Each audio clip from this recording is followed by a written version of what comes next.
یہ کہانیاں اور عقائد چترال کی منفرد ثقافت اور اس کے لوگوں کے فطرت کے ساتھ گہرے تعلق کو ظاہر۔ چترال کا وہ گاؤں جو نقشے پر نہیں ہے۔ یہ بات 2012 کے بعد کی ہے۔ چترال کے ایک دور افتادہ علاقے میں جہاں سڑک ختم ہو جاتی ہے اور آگے کا راستہ صرف پیدل اخچروں کے ذریعے ہی ممکن ہے، وہاں پاک فوج کی ایک سروے ٹیم نے ایک چھوٹی سی بستی دیکھی۔ مگر عجیب بات یہ تھی کہ وہ گاؤں کسی بھی سرکاری نقشے میں موجود ہی نہیں تھا۔ جب ٹیم وہاں پہنچی تو انہوں نے دیکھا کہ گاؤں بالکل آباد حالت میں تھا، گھر سلامت تھے، چولہے جل رہے تھے، تاروں پر کپڑے لٹک رہے تھے، مگر وہاں ایک بھی انسان موجود نہ تھا۔ آواز دینے پر کوئی جواب نہ ملا، لیکن جب وہ گھروں کے اندر گئے تو دیکھا کہ کھانا گرم پڑا تھا، جیسے لوگ ابھی ابھی کھانا چھوڑ کر کہیں گئے ہوں۔ رات ہونے لگی۔ اس رات ٹیم کے ریڈیو لاگ میں ایک عجیب انٹری درج ہوئی۔ یہاں سے آوازیں آ رہی ہیں، جیسے کوئی ہماری ہی ریکارڈنگ ہمارے پیچھے دہرا رہا ہو۔ اگلی صبح جب ٹیم کا ایک جوان گاؤں کے بیچوں بیچ واقع ایک گھر میں داخل ہوا تو اس نے دیوار پر اپنا نام لکھا ہوا دیکھا، وہ نام جو اس نے ابھی تک وہاں کسی کو بتایا بھی نہیں تھا۔ اس واقعے کے بعد وہ سپاہی بالکل خاموش ہو گیا، نہ وہ چیخا نہ بے ہوش ہوا، بس اس کی زبان کو تالا لگ گیا۔ 3 دن بعد جب ریسکیو ٹیم وہاں پہنچی تو وہ گاؤں پھر سے خالی تھا، مگر اس بار صرف گھر ہی نہیں بلکہ وہاں جانے والا راستہ بھی غائب ہو چکا تھا۔ آج بھی وہ جگہ سیٹلائٹ پر صرف دھندلی نظر آتی ہے، برف کے نیچے دفن آواز۔ چترال کے کچھ بزرگ کہتے ہیں کہ جب برف پگھلتی ہے تو پہاڑوں کے اندر سے انسانوں کے بولنے کی آوازیں آتی ہے۔ یہ آواز نہ اردو ہوتی ہے، نہ کھور اور نہ ہی پشتو، یہ ایک ایسی زبان ہے جو صرف دہرائی جاتی ہے۔ 2017 میں ایک مقامی چرواہے نے یہ آواز ریکارڈ کر لی۔ جب اس ریکارڈنگ کو ریورس کر کے سنا گیا تو اس میں صرف ایک جملہ سنائی دیا، ہم ابھی یہی ہیں۔ اس واقعے کے 2 ہفتے بعد اس چرواہے کی آنکھوں کی روشنی چلی گئی، مگر ڈاکٹروں کو اس کی کوئی طبی وجہ نہ مل سکی۔ وہ بچے جو کبھی پیدا ہی نہیں ہوئے۔ چترال کے کچھ دیہاتوں میں پرانے قبرستان ہیں جہاں چھوٹی قبریں غیر معمولی طور پر بہت زیادہ ہیں۔ مسئلہ یہ ہے کہ ان بچوں کے نام کسی مقامی ریکارڈ میں نہیں ہے۔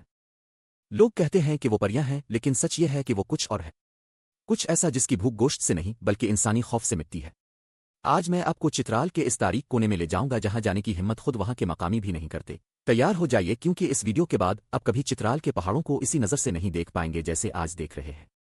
چترال ویلی کے بارے میں کچھ ایسے پراسرار حقائق اور لوک کہانیاں جو عام طور پر کم سننے کو ملتی ہے۔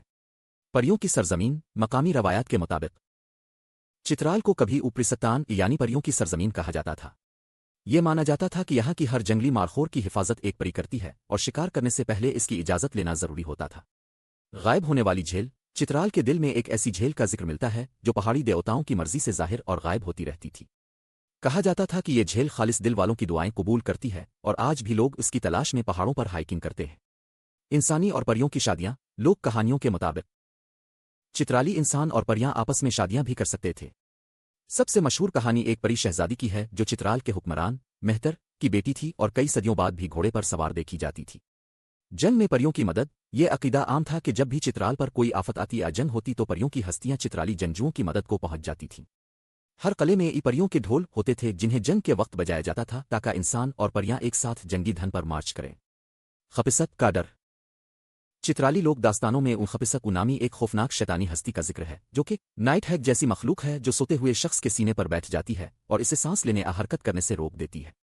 اس مخلوق کے بارے میں کہا جاتا ہے کہ یہ گونگی اور بہری ہوتی ہے۔ کلوش لوگوں کی پراسراریت۔ کلوش لوگوں کی اصلیت اب بھی ایک ممنع ہے۔ ایک مشہور مفروضہ ہے کہ وہ سکندر اعظم کی فوج کے سپاہیوں کی اولاد ہیں جو یہاں پیچھے رہ گئے تھے۔